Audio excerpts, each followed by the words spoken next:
Hola, esta es nuestra aula 3 do módulo 1, onde nós vamos estudar um pouquinho mais sobre mecanismos, em particular alguns mecanismos um pouco mais complexos, onde podemos observar como funciona a aproximação do estado estacionário. Vamos analisar 4 exemplos. Um clássico, que é a reação do H2 com o bromo 2, a reação de decomposição de ozônio, o caso das reações unimoleculares e sua dependência com a pressão, e das reações bimoleculares e a dependência com a pressão. Uma bibliografia boa para esta aula é o livro de Físico-Química de Atkins e de Paula, que, se for a oitava edição, volume 2, seria no capítulo A Cinética das Reações Complexas. E esta aula irá nos servir para consolidar o que foi aprendido na aula 2. O primeiro exemplo, então, é a reação hidrogênio mais bromo. Uma reação que pareceria ser simples e, contudo, é uma reação muito complicada. Os dados experimentais mostram que essa é uma reação com uma lei de velocidade complexa, na qual, inclusive, aparece o H-bromo, ou seja, o produto, na lei de velocidade. Um mecanismo bastante conhecido para essa reação é este aqui. A reação global, hidrogênio mais bromo 2, dá H-bromo, e dentre as reações elementares que podem ser propostas para o mecanismo, estas aqui são as reações mais importantes e são reações que, como vamos ver após análise do mecanismo, dão conta da lei de velocidade que foi determinada experimentalmente. Então, esse mecanismo inclui uma primeira reação, que vamos chamar de iniciação. Por quê? Porque isto é uma reação em cadeia. E existe sempre em uma reação em cadeia uma primeira reação, ou pelo menos uma reação, que inicia essa cadeia. E, no caso, é a reação de decomposição do bromo em bromo mais bromo. Que significa este M aqui? Esse M é um gás inerte, chamado por algumas pessoas gás banho, que é um composto químico que não reage com o bromo e que tem como única finalidade transferir energia suficiente ao bromo para que ele possa se dissociar. É claro que eu poderia colocar aqui também como reação de iniciação a reação hidrogênio 2 mais M, dando H mais H mais M. Mas essa reação tem uma energia de ativação muito maior. A energia de dissociação do H2 é maior que a energia de dissociação do bromo 2. Então, é mais provável que aconteça a dissociação do bromo 2 e não de hidrogênio 2. Não estou falando que o hidrogênio 2 não dissocia, mas não é a reação mais importante e o mecanismo dá uma lei de velocidade adequada, condizente com os dados experimentais, considerando apenas esta reação de iniciação. As duas reações que seguem são reações chamadas de propagação. Por que se chamam assim? Porque um radical dá outro radical, aqui também um radical dá outro radical, ou seja, a cadeia se propaga. Na primeira reação, bromo mais H2 dá o produto e fica no meio reacional o radical H. E na segunda, reage H com bromo, também dando o produto, e fica no meio reacional o bromo. A diferença da reação 4, a retardação, na qual o próprio reagente é consumido. É uma reação apenas de retardação, porque um radical dá outro radical. Então, a cadeia continua, só que o H-bromo está sendo consumido, então retarda a formação de produto. Já a última etapa é uma etapa de terminação. Por quê? porque os dois radicais desaparecem. Eles vão formar novamente o bromo 2 através de uma reação de recombinação. Qual é o papel do M aí? É de absorver o excesso de energia liberado nessa reação. Nós vamos ver isso com mais detalhe no exemplo 4, o exemplo de reações bimoleculares. Vamos conseguir compreender por que é necessária esta espécie para formar o bromo e que ele fique estável. Da mesma forma, no exemplo 3 de reações unimoleculares, vamos conseguir compreender qual é o verdadeiro papel de M nessa etapa de iniciação. Então, o exercício é achar uma expressão para a velocidade de formação do produto, o produto sendo certamente H-bromo. Escrevemos novamente o mecanismo e uma forma de resolver esse mecanismo que aparece em alguns livros é a seguinte: propor ou escrever para cada etapa V1, V2, V3, V4, V5, para evitar colocar a lei de velocidade completa. E nesse caso, então, escrevemos as equações diferenciais em função das velocidades de cada uma das etapas, tomando muito cuidado de verificar que para o bromo, aqui, na primeira etapa, a velocidade de aparecimento do bromo é o dobro da velocidade da etapa em si.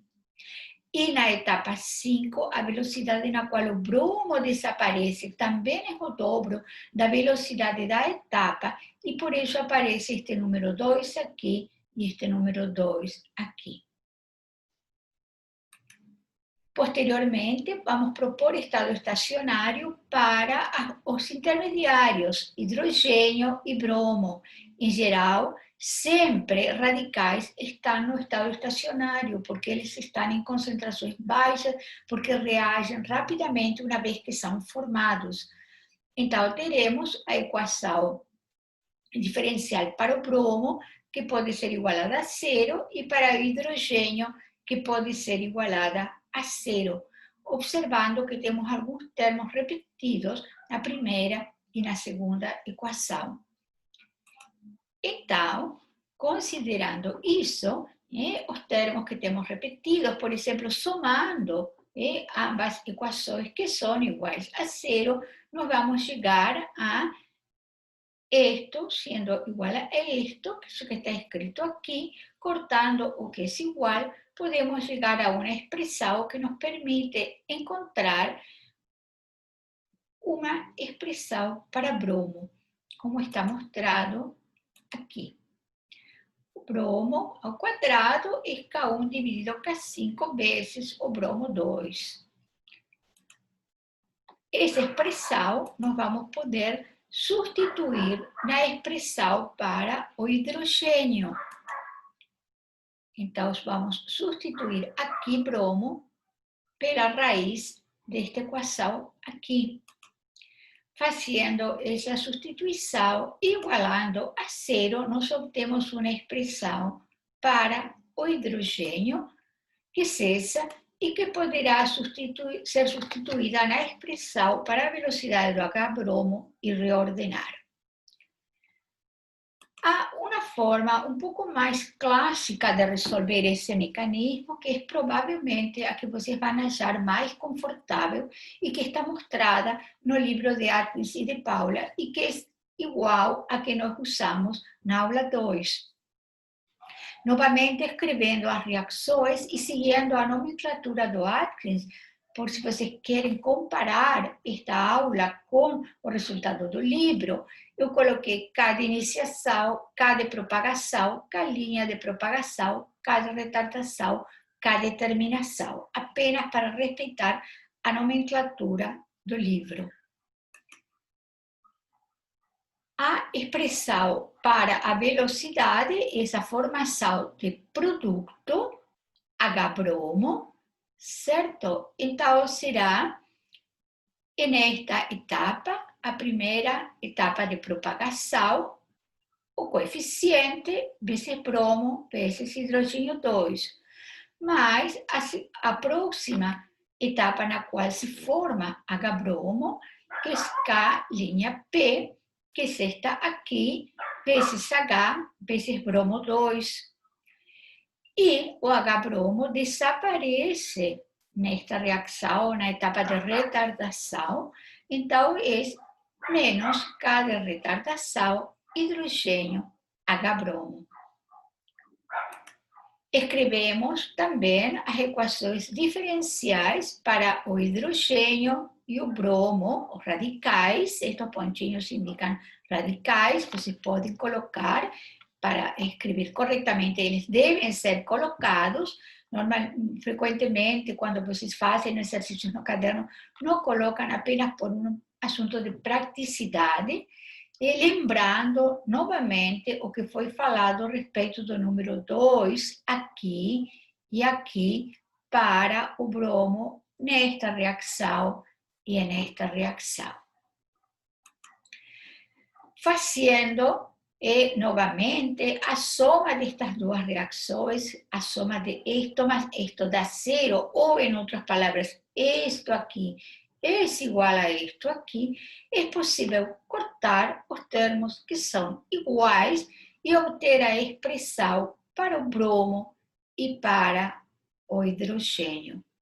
Observem que são expressões bastante complicadas, que incluem uma raiz quadrada para bromo, aqui, na expressão do bromo, do radical. Na expressão do radical hidrogênio aparece também raiz quadrada de bromo e aparece o bromo 2, que são dos reagentes, no denominador e o H-bromo, que é o produto, no denominador. De forma que, quando nós substituímos na equação para H-bromo, com o tempo, na equação diferencial do H-bromo, fica esta expressão muito complicada em comparação com outros mecanismos de reação, no qual temos o bromo a 3 médios e o bromo 2 também no denominador e o H-bromo também no denominador. O fato de que o H-bromo esteja no denominador significa que essa reação será auto-inibida. Eu posso simplificar a nomenclatura como está aqui e perceber que tudo isto, 2Kp, Ki sobre Kt a 1/2, é uma constante e que isto que está aqui embaixo é outra constante que posso chamar de K'. Então, a lei de velocidade para o H-bromo fica uma constante, o coeficiente, na verdade, que é um produto dos coeficientes individuais das etapas individuais, vezes hidrogênio, vezes bromo 2 a 3 médios, dividido bromo 2 mais outro coeficiente que, na verdade, isso está formado por dois coeficientes, o quociente de dois coeficientes, vezes H-bromo. Então, este é um tipo de mecanismo no qual eu não posso dizer que a reação é de tal ou qual ordem. Vai ficar muito difícil, impossível fazer isso. Tem um caso muito particular, que é no início da reação, quando H-bromo é praticamente zero, todo este termo aqui vai desaparecer. Se desaparecer todo este termo aqui, bromo a 3 meios vai simplificar com bromo.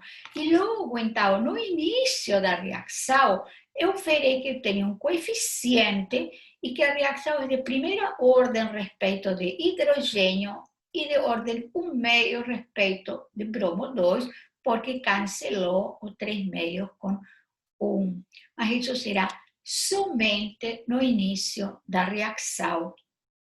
Certo? Se eu tiver pouco bromo 2, muito no final da reação, este termo provavelmente será maior que este, com o qual este poderá cortar e me ficará uma lei de velocidade que será um coeficiente vezes hidrogênio 2 elevado a 1, ou seja, primeira ordem, vezes bromo 2 a 3 meios, ou seja, ordem 3 meios, dividido outro coeficiente diferente, que é este aqui, vezes H bromo, se H bromo está na ordem menos 1, certo? Esta é, então, a resolução do mecanismo mais conhecido e mais difundido na literatura para a reação do bromo 2 com o hidrogênio 2, dando H-bromo. Existe outra possibilidade para essa reação, e é que no lugar do bromo obter energia para reagir através de uma colisão, obtenha energia para reagir através de absorção de luz. É isso que significa esse símbolo. Então, será uma reação iniciada fotoquimicamente. E nesse caso, é bastante comum escrever a velocidade da reação como a intensidade de luz absorvida. Vejam que a intensidade de luz absorvida depende do coeficiente de absorção do bromo e depende da concentração do bromo 2 também. O restante do mecanismo é exatamente igual, mas agora só temos M, o gás inerte, na última etapa, na etapa na qual o bromo radical recombina e estabiliza. Como consequência disso, o M não vai cortar e vai permanecer na lei de velocidade que nós vamos obter. E então, observem, em comparação com o exercício anterior, que M aparece dentro do coeficiente global. Aqui, no primeiro coeficiente global, aparece uma dependência com M, com a concentração ou com a pressão do gás inerte. E aparece, claro, uma dependência com a intensidade de luz absorvida. Este exercício está resolvido no livro de Atkins e de Paula, e eu proponho a vocês de fazer o esforço de fazer exercício para praticar e comparar com o exercício anterior. E no módulo 3, nós vamos ter a oportunidade de comparar o caso em que a molécula adquire energia para reagir fotoquimicamente com o caso no qual adquire energia por colisões, ou seja, em um sistema termalizado. E então vamos conseguir lembrar deste exercício que estamos fazendo agora na aula 3. Um outro exemplo bastante interessante para observar é a decomposição do ozônio, porque ele nos vai permitir tratar aquele assunto das energias de ativação. E então, percebam que este mecanismo é um mecanismo muito simples, não é o verdadeiro mecanismo da decomposição do ozônio e menos ainda de formação do ozônio. Isso será um assunto que vamos tratar no próximo módulo. Neste caso, escolhemos apenas 3 reações para poder trabalhar o assunto das equações de velocidade e das energias de ativação. Então, vamos imaginar que existe uma primeira etapa de reação na qual o ozônio decompõe, dando oxigênio e O2. Uma segunda etapa na qual o átomo de oxigênio reage com oxigênio e forma novamente o ozônio, ou seja, uma reação é inversa da outra. E, finalmente, outra reação de recombinação na qual o átomo de oxigênio reage com o ozônio e dá 2 moléculas de oxigênio molecular. As energias de ativação para cada uma dessas reações em kJ/mol são 103 para a primeira. A segunda etapa, a energia de ativação é 0, é uma reação de recombinação. Muitas reações de recombinação têm energias de ativação 0, certo? E é uma reação, depois veremos no próximo módulo, muito exotérmica, e a etapa 3 tem 21 quilojoules por mol de energia de ativação. Então, o exercício é obter uma expressão para a velocidade de formação ou de desaparecimento, já vamos ver, do ozônio, considerando estado estacionário para o átomo de oxigênio.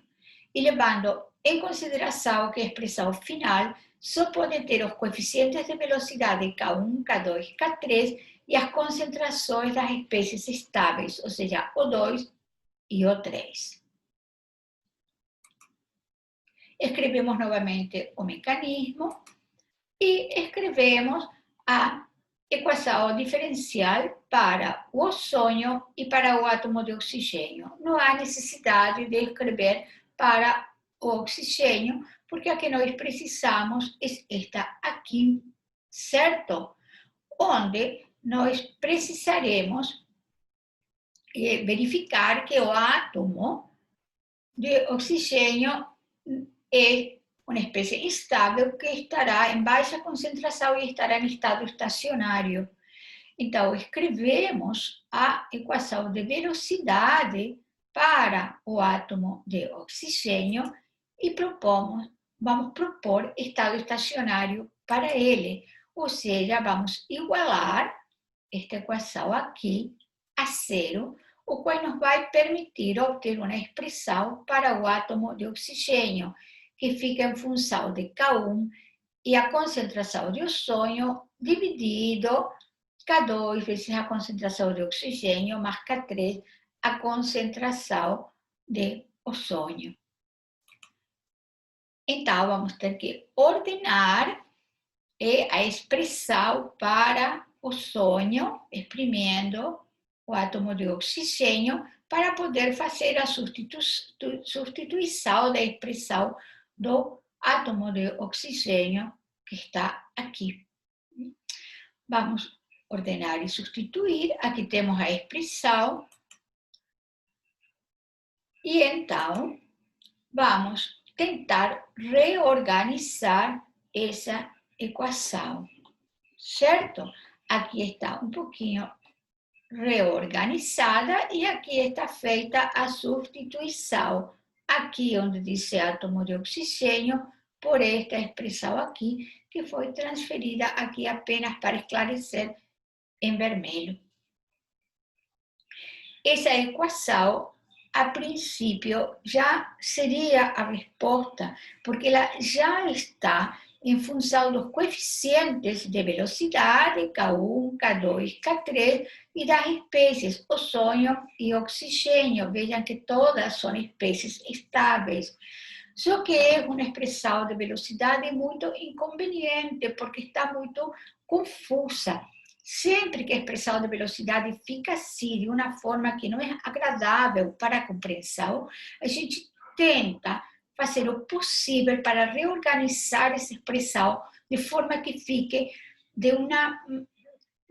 mais organizada e que nós consigamos ver quais são as ordens de reação. Nem sempre dá, é um esforço que a gente faz. Então, vamos tentar reordenar essa equação, certo? E para isso, então, eu tenho deixado este primeiro termo aqui em azul e esta parte aqui está colocada em vermelho para mostrar como vamos reorganizar cada pedacinho dessa equação, certo? Então, para fazer essa ordenação da equação, vamos multiplicar esse primeiro termo por este denominador e vamos ordenar o segundo termo que está aí em vermelho. Aqui já está multiplicado e reorganizado. Se nós observarmos com cuidado essa equação que ficou, vamos ver duas coisas interessantes. Os termos em vermelho são exatamente iguais, K1, O3, K3, O3. Aqui está K3, O3, K1, O3. São iguais. E os termos em azul são iguais, isto é o mesmo que isto, só que com o sinal trocado. Então, o que é igual a gente soma, o que está com o sinal trocado, a gente diminui um do outro.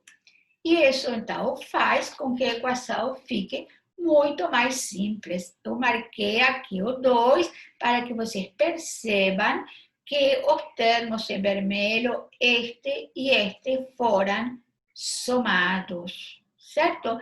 E eu posteriormente reorganizei, porque aqui tem o sonho colocando o sonho ao quadrado, que é muito mais confortável para se olhar. Agora, usando os valores de energia de ativação informados, vamos ver se algo aí pode ser eliminado. Escrevemos novamente a expressão de velocidade de consumo e formação de ozônio, que veja que está ficando com um sinal negativo, ele está desaparecendo, certo? E observamos, então, que nós temos K3, K1 e no denominador K2 e K3. Olhamos aqui esse denominador e vemos duas coisas. A primeira coisa é respeito dos coeficientes de velocidade. Vejam que a etapa 2, a energia de ativação é 0. E a etapa 3 é 21 kJ/mol. Então, isso significa que o coeficiente 2 é maior que o coeficiente 3 e provavelmente muito maior. Além disso, a concentração de oxigênio molecular na atmosfera é muitíssimo maior que a concentração de ozônio. Portanto, o termo K2 vezes O2 certamente é muito maior que o termo K3 vezes ozônio. Vejam que se não tivesse acontecido isto com as concentrações e tivesse sido exatamente o contrário, que não é, mas se tivesse sido que o 2 é muito menor que o 3, eu deveria ter tomado muito cuidado, porque aqui está multiplicado. Se eu multiplicar um número grande por um pequeno, que não é, mas se fosse pequeno, nós sabemos que é o que ficaria em comparação com isto, que também estaria trocado. Então, eu devo olhar para o coeficiente e para a concentração, para as duas coisas. Mas, neste caso, como K2 é muito maior que K3 e o 2 é muito maior que o 3, eu posso simplificar, com o qual a expressão fica muito fácil de ser utilizada, porque fica K3, K1 dividido K2.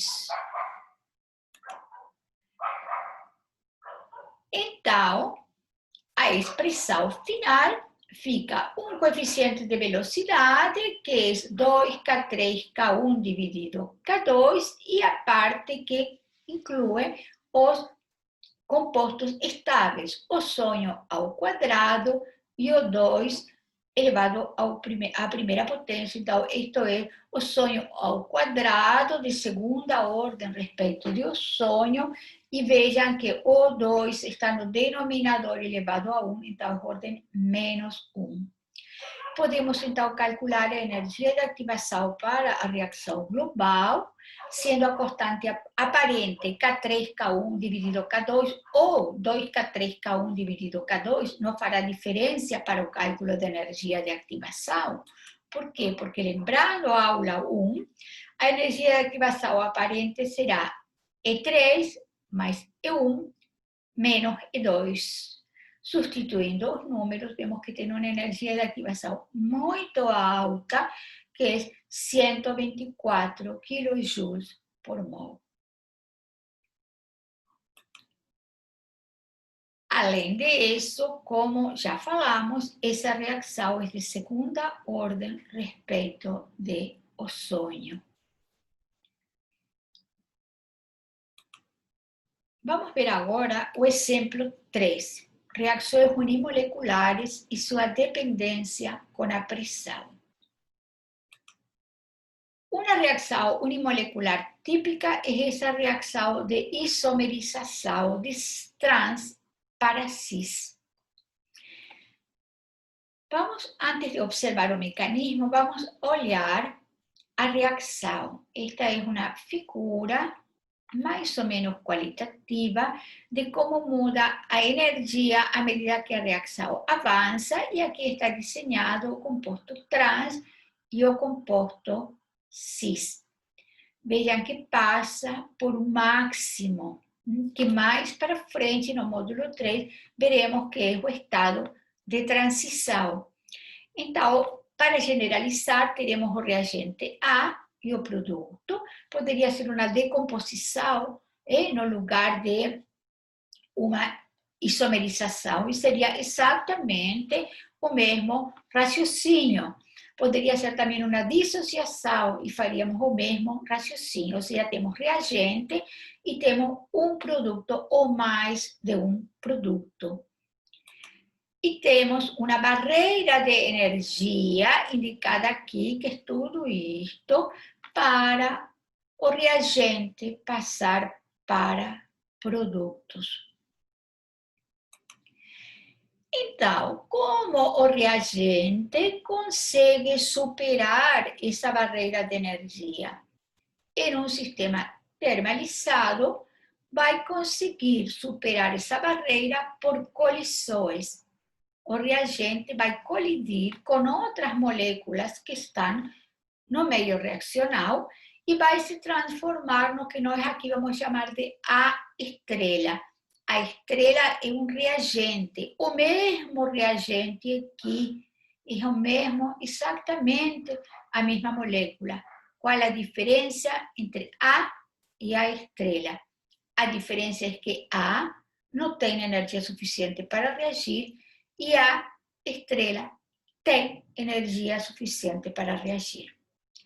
Essa molécula que adquiriu energia suficiente para reagir por colisões, poderá adquirir essa energia através de uma única colisão ou de uma sucessão de colisões. Certamente que esse é o caso mais provável, o caso real, é que a molécula chega de aqui através de várias colisões. Mas no mecanismo de Lindemann-Hirscherwood se faz a aproximação de que isso acontece através de uma única colisão.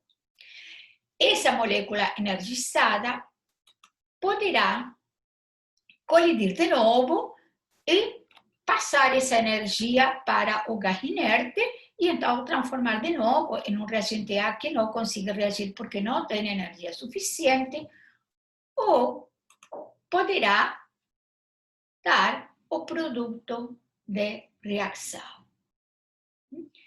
O reagente dará o produto.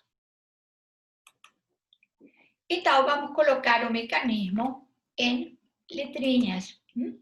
A colide com N e forma a molécula activada. Vejam que esse é um processo puramente físico, um processo de ativação colisional para o qual nós vamos atribuir um coeficiente K1, mas vejam que esse é um coeficiente que depende do processo físico e não de uma energia de ativação, não é uma reação química, apenas está ativando a molécula. Terá um processo de desativação colisional, que também é um processo físico.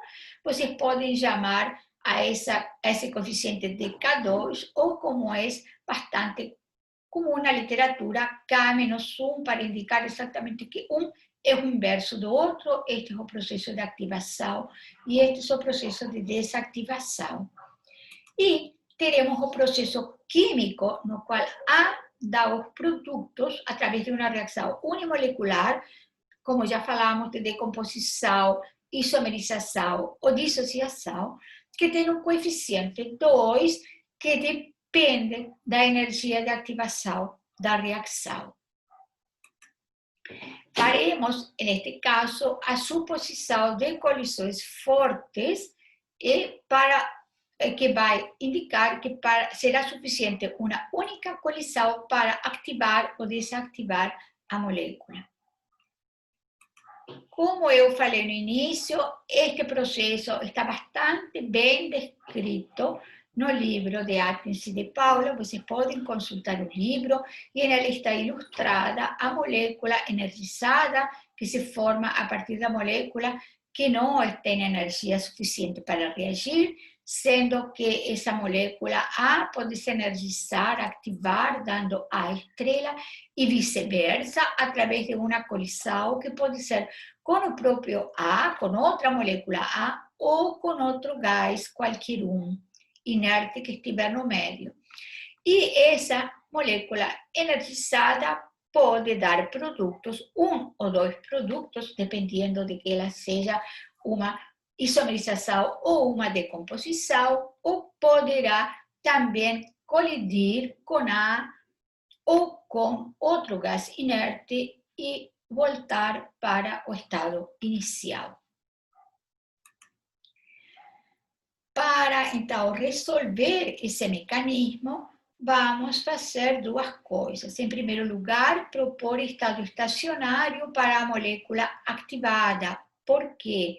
Primeiro, porque ela provavelmente se encontra em uma concentração relativamente baixa, e segundo, porque se a pressão é suficiente para ter colisões no meio, então a concentração de A ativada vai se manter. Então, propondo o estado estacionário, eu posso obter uma expressão para A ativado. Já a velocidade é a velocidade, o coeficiente de velocidade da última etapa, da etapa de reação, vezes a concentração dessas moléculas ativadas, certo? Então, eu aqui, na molécula ativada, vou substituir pela expressão que achei, certo? Com o qual eu vou obter a velocidade da reação, que observem que fica em função do coeficiente da reação química, do coeficiente de ativação, do coeficiente de desativação, da concentração do gás inerte, lembrando que, eventualmente, esse gás inerte pode ser até a própria molécula A, e em função, claro, do reagente. Então, vamos colocar o reagente por um lado e, por outro lado, o coeficiente aparente, que vamos chamar de K1, será o quê? Tudo o outro que não é A, ou seja, K2, K1, vezes M, K-1 vezes M e K2, como está escrito aqui embaixo. Coeficiente aparente unimolecular depende do coeficiente de reação, mas também depende da parte colisional. K1M, que corresponde à primeira etapa de formação de espécie energizada, e K-1M, que corresponde ao processo de desativação, que está competindo com o processo de reação, por isso aparece a parte de desativação colisional e de reação juntos, somados no denominador. Podemos, então, olhar para esse coeficiente de velocidade e analisar duas possibilidades. A possibilidade de pressões baixas e também, claro, a possibilidade de pressões altas. Se considerarmos a possibilidade de pressões baixas, veremos que este termo, coeficiente 2, será em geral maior que o termo colisional. Então, eu aqui poderei cortar o termo colisional, certo? De forma que ficará apenas K2, K1, AM, K2, certo? Então, o K2 vai cortar e a velocidade me ficará igual ao coeficiente colisional vezes a concentração do gás inerte ou do gás que está atuando como colisionante. A esse produto eu vou chamar K0, o coeficiente de reação para o limite de baixas pressões. E então eu verei que a baixas pressões, o coeficiente de velocidade depende, na verdade, do processo colisional. Já quando eu olho para pressões altas, é exatamente o contrário. K-1 M é muito maior que K2, então eu posso cortar esse K-1, posso cortar esse K2 e deixar apenas K-1 M, cortando aqui, que isso que vai acontecer, que eu terei o M no numerador e no denominador. Eles vão cortar e apenas vai ficar no coeficiente de velocidade os coeficientes K2, K1 e K-1, sendo que vamos chamar a esse coeficiente de velocidade aparente de o coeficiente, o constante unimolecular a pressão infinita. Vejam que K2 é um coeficiente de velocidade correspondiente à parte química, a reação, e K1 e K-1 são os coeficientes colisionais para adquirir energia e para perder energia. Então, esse K1 dividido K-1 seria uma espécie de coeficiente constante de equilíbrio do processo de colisões. Vejam que ao longo da aula é falado e foi escrito coeficiente e constante, porque nós não vamos fazer muita diferença sobre esse termo, mas que rigorosamente todos eles são coeficientes de velocidade, certo? Porque eles dependem da pressão frequentemente, como é o caso que estamos vendo aqui, ou da temperatura. Então, não são verdadeiras constantes. Porém, é muito frequente ouvir o termo constante no lugar de coeficiente e vocês poderão usar o que achem mais fácil. Então, voltando ao início do nosso exemplo, vocês vão observar que, no caso de pressões altas, o coeficiente aparente vai depender da altura da barreira e do equilíbrio entre ativação e desativação. E já no limite de pressões baixas, o processo vai depender basicamente do processo colisional, ou seja, será uma reação ou um processo controlado por colisões, controlado pela pressão. Então, quando nós estudemos essa reação experimentalmente a pressões baixas, na verdade, não vamos aprender nada sobre a barreira desta reação. O que nós vamos estar enxergando é o processo de colisões, certo? Vamos estar estudando transferência de energia no lugar de estudar a barreira de reação, que é isso que se vê quando estamos trabalhando a pressões altas. Que isso é verdadeiro se mostra aqui, quando vocês procuram na literatura alguma figura de dados experimentais do coeficiente de velocidade ou do logaritmo dele, coeficiente aparente, medido experimentalmente, em função da pressão ou do logaritmo da pressão, se observa esta linha azul. E nessa linha, essa linha azul corresponde a esta expressão para o coeficiente de velocidade, e nele vocês veem que há pressões baixas, o que chamamos de K0, coeficiente zero, aqui, depende linearmente com a pressão, que é isso que estamos vendo aqui neste pedaço. Já há pressões altas, que vamos chamar de coeficiente infinito ou K infinito, não depende da pressão e por isso estamos em uma reta horizontal, que, como já falamos, depende fundamentalmente da energia de ativação da parte química e do processo colisional, de forma que quando no módulo 3 estudemos como se calcula teoricamente o coeficiente de velocidade, veremos que o coeficiente calculado coincide com este valor, porque esse é o valor que reflete a altura da barreira.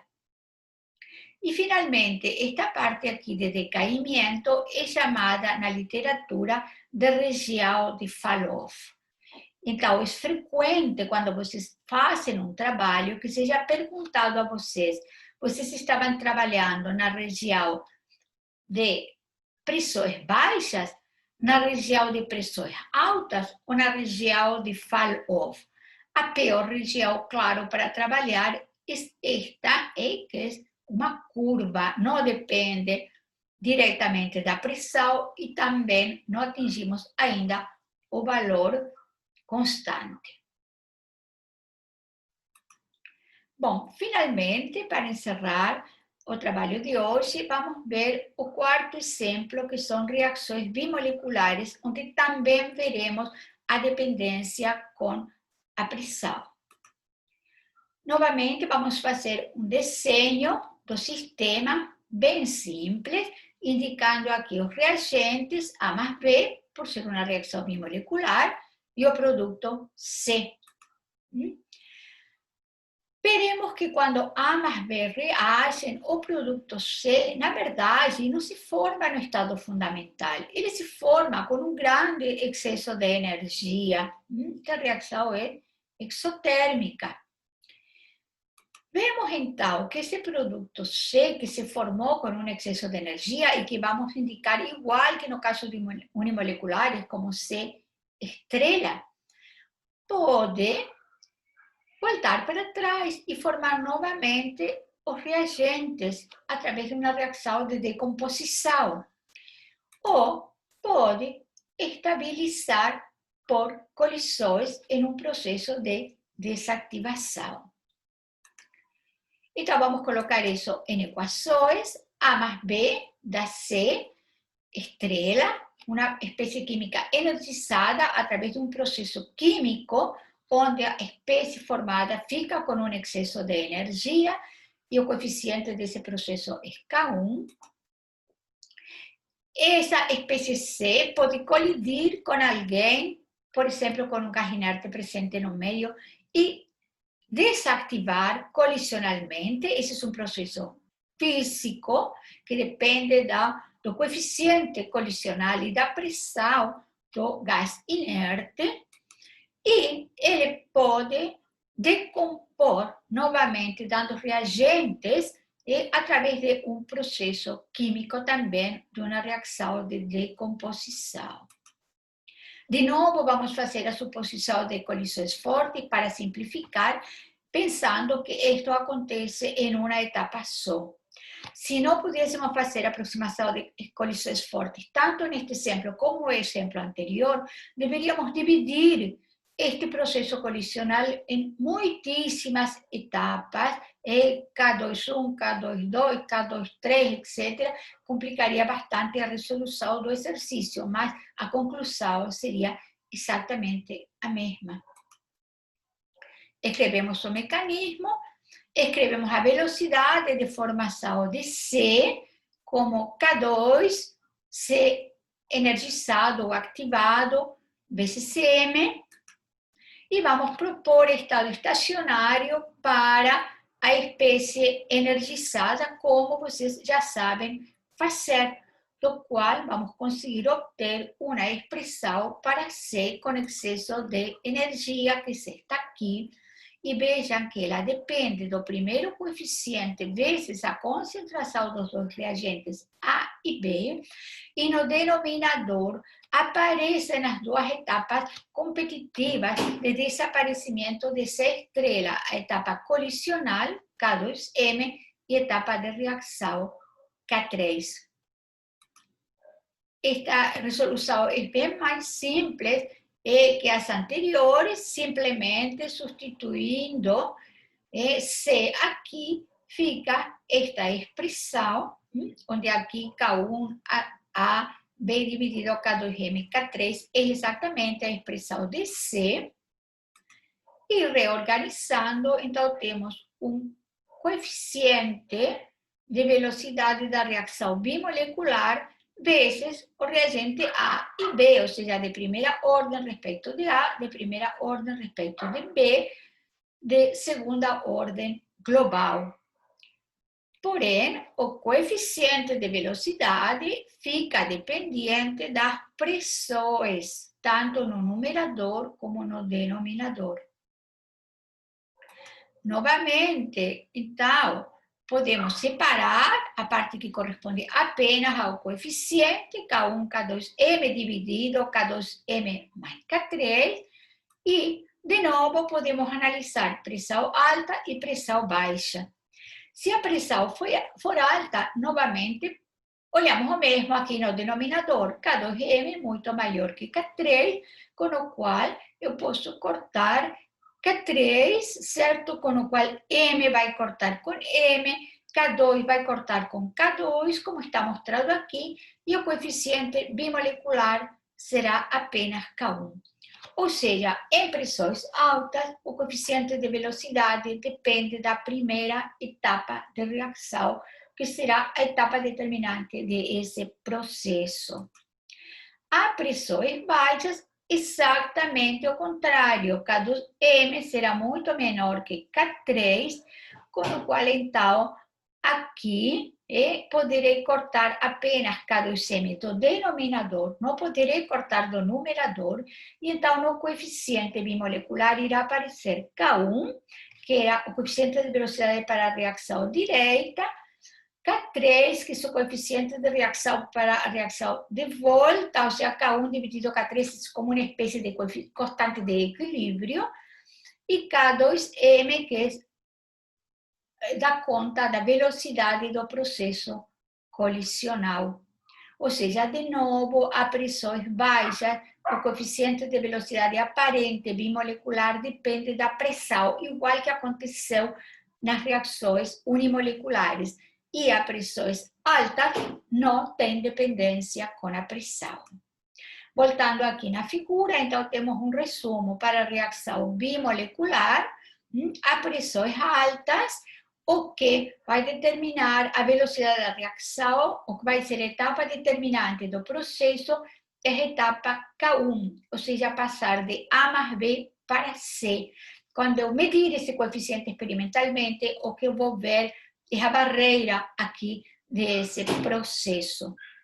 Já a pressões baixas, o que eu verei será uma combinação dos coeficientes. Então, eu verei a relação entre as barreiras para a reação de ida, a reação de volta e a dependência com a pressão e a pressões baixas. Então, o coeficiente bimolecular será diretamente proporcional à pressão ou à concentração do colisionante. Esta aula tem muito material, então eu peço que vocês refaçam os exercícios e depois tirem todas as suas dúvidas no horário de consulta que será marcado. E, finalmente, gostaria de notar a vocês que no livro de Atkins vocês têm a resolução de muitas equações diferenciais bastante complicadas e que, eventualmente, vocês podem olhar caso precisem. Bons estudos para todos.